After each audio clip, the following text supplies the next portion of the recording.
नमस्कार। आइए आज पढ़ते हैं बाबा नागार्जुन की एक और कविता, मनुष्य हूं। यह कविता बाबा नागार्जुन की उन 6 कविताओं में से एक है जो यूजीसी नेट के पाठ्यक्रम में लगी हुई हैं। और आज का ये वीडियो देखना आपके लिए अत्यंत आवश्यक हो जाता है, क्योंकि ऑनलाइन प्लेटफॉर्म पर इस कविता की जितनी भी व्याख्याएं उपलब्ध हैं उसमें बहुत सारी ऐसी भी उपलब्ध हैं जो बाबा नागार्जुन की सोच से परे हैं, उनकी भावनाओं से बहुत दूर हैं। जिन भावनाओं के साथ उन्होंने इस कविता को लिखा है उस भावनाओं से उनकी व्याख्या बहुत दूर है, बिल्कुल मेल नहीं खाती है। इसलिए आज की इस वीडियो को देखना आपके लिए अत्यंत आवश्यक हो जाता है। आप रुके, पूरी वीडियो देखें, फिर यथार्थ को समझें कि बाबा नागार्जुन की भावना क्या थी उस समय इस कविता को लिखते हुए। इस कविता के संबंध में हम शाब्दिक अर्थ भी बताएंगे और उसका भावार्थ भी बताएंगे, दोनों पक्ष का विश्लेषण करेंगे। आइए शुरू करते हैं इस कविता को। मनुष्य हूं, नहीं कभी क्या मैं थकता हूं, नहीं कभी क्या मैं थकता हूं, अहोरात्र क्या नील गगन में उड़ सकता हूं। मेरे चितकबरे पंखों की भास्वर छाया क्या न कभी स्तंभित होती है। हरे धान के सिल्क छटा पर, उड़द मूंग की निविड़ जटा पर, आखिर मैं तो मनुष्य हूं, आखिर मैं तो मनुष्य हूं।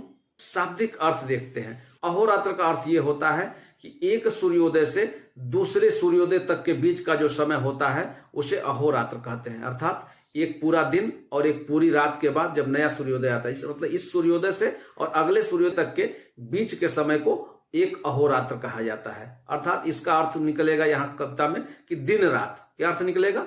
दिन रात। अहोरात्र शब्द में से और निकाल देंगे शुरू का और पीछे का त्र निकाल देंगे तो होरा शब्द बचेगा। पूरे अहोरात्र में 24 होरा होती है। इस होरा शब्द से ही हावर शब्द बना है, जिसे आवर पढ़ते हो आप, घंटा पढ़ते हो हिंदी में। रंग बिरंगे कई तरह के कलर जब मिले हुए हैं तो उसको चितकबर आप कहेंगे। जिसका एक शुद्ध रंग ना हो वो चितकबरा है। हरे धान की सिल्क छटा पर, फसलों की हरियाली है। धान की एक फसल होती है जिसे चावल निकलता है। उड़द मूंग यह भी फसल होती है, दलहनी फसल है। उड़द और मूंग लगभग दोनों एक ही प्रकार की फसलें होती हैं और इनकी निविड़ जटा अर्थात उलझी हुई जो इनकी लताएं हैं आपस में ये उलझे रहते हैं, इतने घने होते हैं कि इसके बीच से जाना मुश्किल होता है, उसी को निविड़ जटा कह रहे हैं। शाब्दिक अर्थ इस प्रकार देखते हैं कि नहीं कभी क्या मैं थकता हूं, क्या मैं कभी थकता नहीं हूं, क्या दिन रात मैं उड़ सकता हूं नीले गगन में, इस आसमान में क्या मैं दिन रात उड़ सकता हूं, क्या मेरे पंख कभी स्थिर नहीं होते, मेरे जो ये चितकबरे रंग बिरंगे पंख हैं क्या ये स्थिर नहीं होते। हरी भरी हरे धान की फसल को देख करके, उड़द मूंग की फसलों को देख करके क्या ये रुकते नहीं हैं कभी, आखिर मैं तो मनुष्य हूं ना। भावार्थ देखते हैं इसका। कवि नागार्जुन कह रहे हैं कि क्या मैं अपनी महत्वाकांक्षाओं के रथ पे सवार होकर के, अनेक रंगों वाली हमारी सोच है, उस सोच के साथ महत्वाकांक्षाओं के आसमान में मैं कब तक उड़ता फिरूंगा। एक दिन तो मुझे यथार्थ के धरातल पे उतरना ही पड़ेगा, एक दिन तो मुझे यथार्थ में जीना ही पड़ेगा, यथार्थ को समझना पड़ेगा, क्योंकि मैं मनुष्य हूं। उर रहित सारथी है जिसका, एकमात्र पहिया है जिसमें 7 घोड़ों का वह रथ नहीं चाहिए, मुझको नियत दिशा का वह पथ नहीं चाहिए। उर रहित का अर्थ यहां अरुण से लिया गया है। अरुण के बारे में कहा जाता है कि उनके शरीर का पूरा विकास नहीं हुआ था। कथा आप लोग पढ़ लीजिएगा, कथा कहेंगे तो लंबा हो जाएगा। उनके शरीर का मतलब उनके शरीर के ऊपर के हिस्सों का पूरा विकास हुआ था, लेकिन नीचे का हिस्सा जो जंघा और उसके नीचे का हिस्सा है उसका विकास नहीं हुआ था।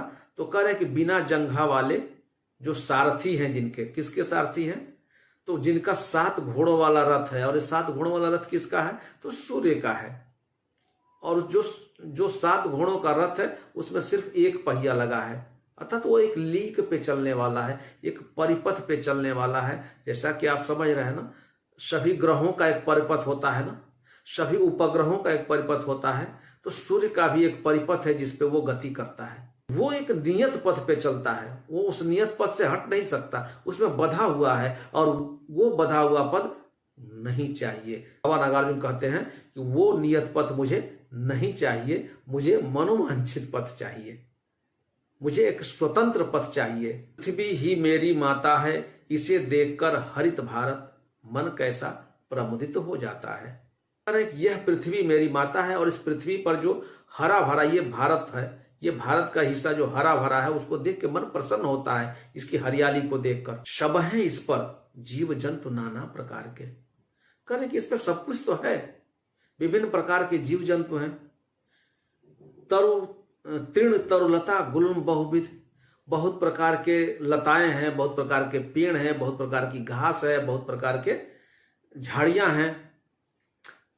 सूर्य का प्रकाश भी इस धरती तक आता है, अर्थात सूर्य भी यहाँ, सूर्य की उपलब्धता भी यहाँ है। वो सूर्य जो हमें ऊर्जा देने वाला है, उसका प्रकाश जो हमें ऊर्जा का स्रोत है हमारे लिए, वो यहाँ उपलब्ध है, उसका प्रकाश यहाँ तक इस धरती तक आता है।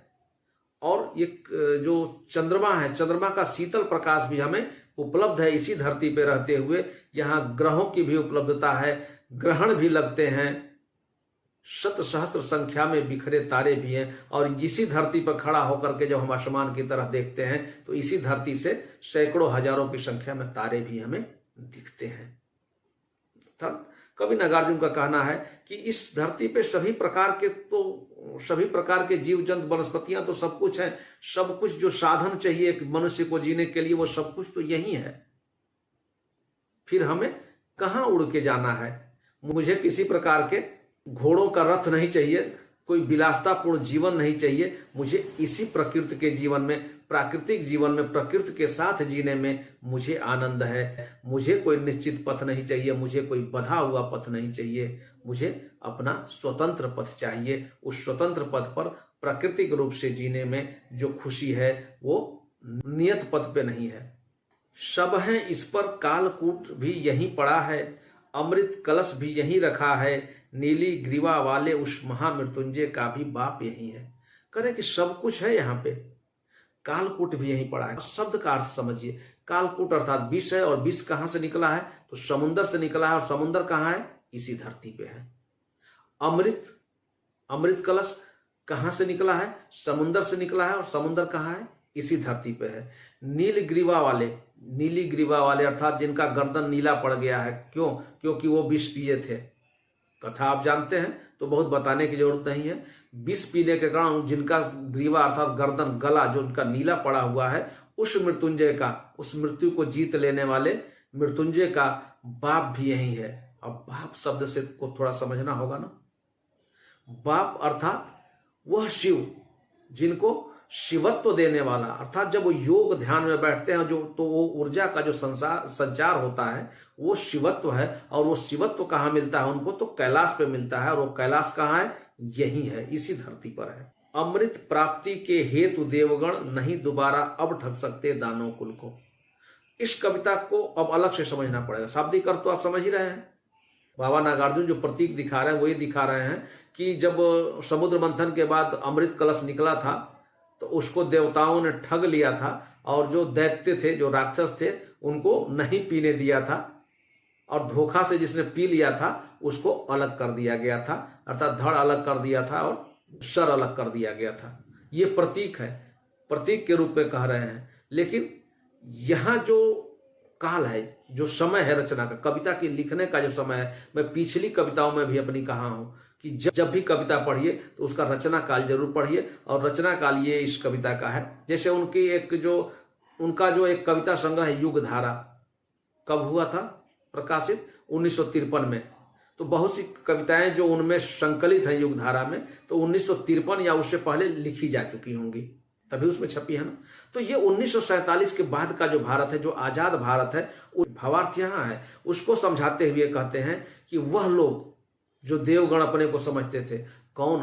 गोरे, अंग्रेज, बहुत हीन दृष्टि से देखते थे हम भारतीयों को, और किन किन शब्दों का प्रयोग करते थे। आप सब लोग पढ़े लिखे हैं, जानते हैं कि वो बहुत ही हेय दृष्टि से और नीचा समझते थे हम भारतीयों को।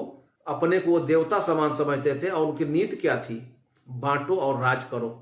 तो जो उन्होंने हमें राहु केतु के रूप में बांट दिया था और ठगा था, सारे संसाधन इस देश का उपभोग वो करते थे और अच्छी चीजों को अपने देश ले जाते थे, और जो बुरी चीजें होती थी वो हमें मिलती थी।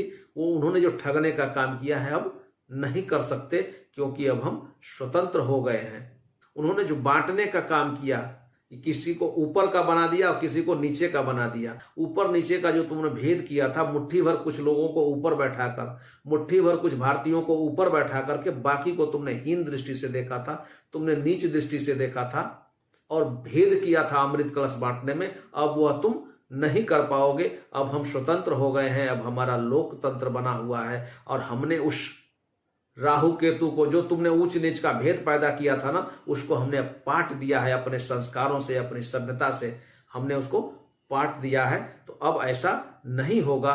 तो सारा कुछ अब इस धरती पे सुख है, तो मुझे कहाँ उड़ना है और बहुत दिन तक नहीं उड़ना है, लौट के इसी धरातल पे जीना है और हम इस प्रकृति के साथ खुश हैं। हमें कोई विलासता के लिए बहुत बड़ी चीजें नहीं चाहिए। प्रकृति के साथ जो जीवन है उसी जीवन में हम खुश हैं। इस कविता को पढ़ने के बाद, सुनने के बाद, यदि आपके मन में कोई भी प्रश्न पैदा होता है तो आप निसंकोच कमेंट बॉक्स में पूछ सकते हैं, हम जवाब अवश्य देंगे। चैनल को सब्सक्राइब कर लें ताकि इस प्रकार की और कविताएं आपको मिलती रहें और दूसरों को शेयर करें ताकि इस कविता का लाभ अन्य लोग भी उठा सकें।